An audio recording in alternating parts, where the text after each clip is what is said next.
उन्होंने कहा एक ऐसा एक्शन जो अचानक से होगा, बिना किसी प्लानिंग से, और वो हम सोच समझ के नहीं करते, हमेशा हमारा वो अनकॉन्शियस एक्शन होता है, तो उस एक्शन को हम रिफ्लेक्स एक्शन कहते हैं। मतलब आपको कोई अंदाजा नहीं कि वो रिएक्शन किस तरीके से होगा। जैसे अगर आपने कोई ऑब्जेक्ट उठाया, कोई सामान उठाया, आपको पता ही नहीं है कि ऑब्जेक्ट गर्म है, तो आपका रिएक्शन क्या होगा उस वक्त, वही है आपका रिफ्लेक्स एक्शन।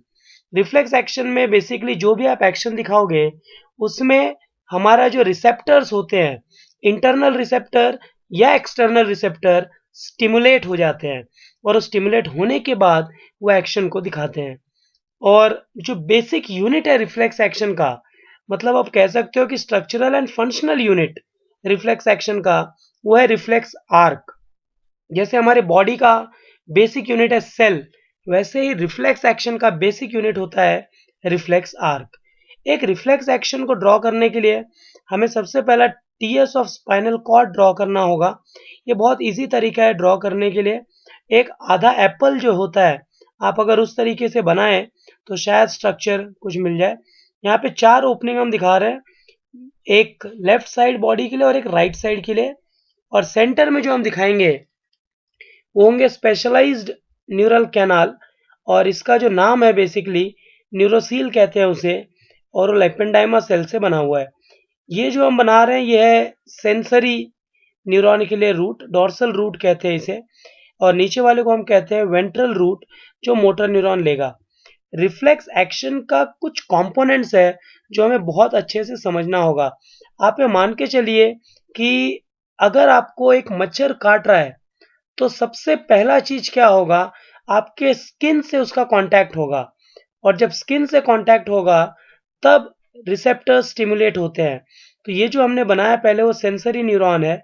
अब कितने इंटेंसिटी से मच्छर काट रहा है वो तय करने के लिए इंटरमीडिएट न्यूरॉन है जो ग्रे मैटर में होता है स्पाइनल कॉर्ड के, और उस इंटेंसिटी को जज करके इंटरप्रेट करके एक मोटर इंपल्स जनरेट होगा, जिस वजह से हमारा दूसरा हाथ उठता है और उस मच्छर को मारता है।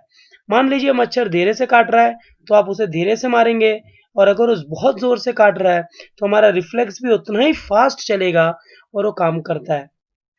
जैसे अगर आप कभी गर्म ग्लास का दूध उठा लें अचानक से, और आपको पता ही ना हो ग्लास का दूध गर्म है, तो क्या होगा, वही हिसाब से एक्शन होता है जिसे हम रिफ्लेक्स एक्शन कहते हैं।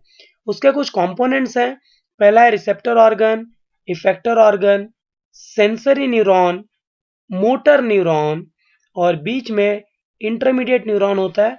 और ये जो मैं लिख रहा हूँ इसे कहते हैं dorsal root ganglion. Basically dorsal root है, मतलब सेंसरी न्यूरॉन का साइटोन जो होता है वो डॉर्सल रूट गैंग्लियन में होगा। यह है एसोसिएशन न्यूरॉन। स्पाइनल कॉर्ड के अंदर जो है वो ग्रे मैटर है और बाहर का व्हाइट मैटर है। अब इसमें ये सारे कंपोनेंट्स को हम समझने की कोशिश करते हैं। रिसेप्टर ऑर्गन मतलब वो ऑर्गन जो इंपल्स को रिसीव करेगा। सो बेसिकली ये सेंसरी ऑर्गन्स होते हैं, जैसे कि स्किन, नोज, आईज, टंग, ये सब।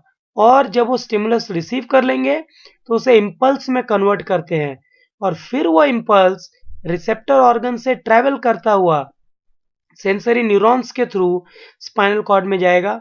तो जब आप सेंसरी न्यूरॉन्स की बात करोगे तो सेंसरी न्यूरॉन इंपल्स को कैरी करेगा from receptor organ to the CNS.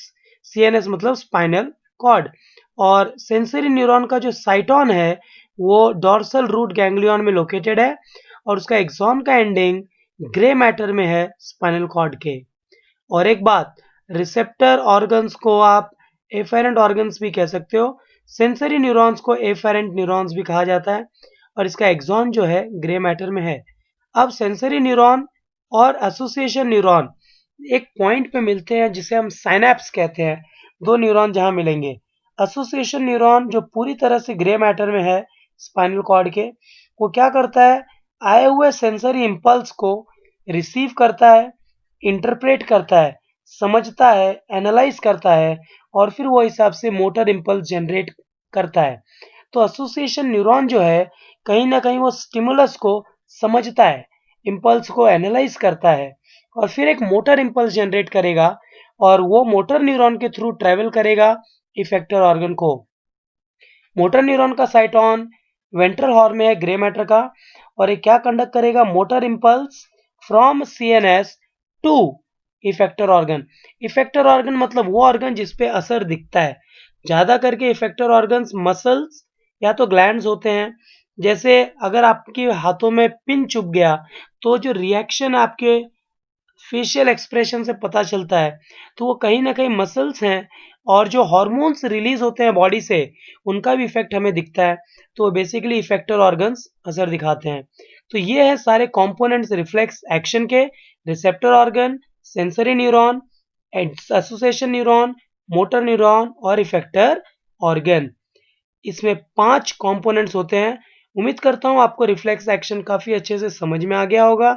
यदि नहीं तो फिर से वीडियो को देखिए, लाइक कीजिए। Thank you very much.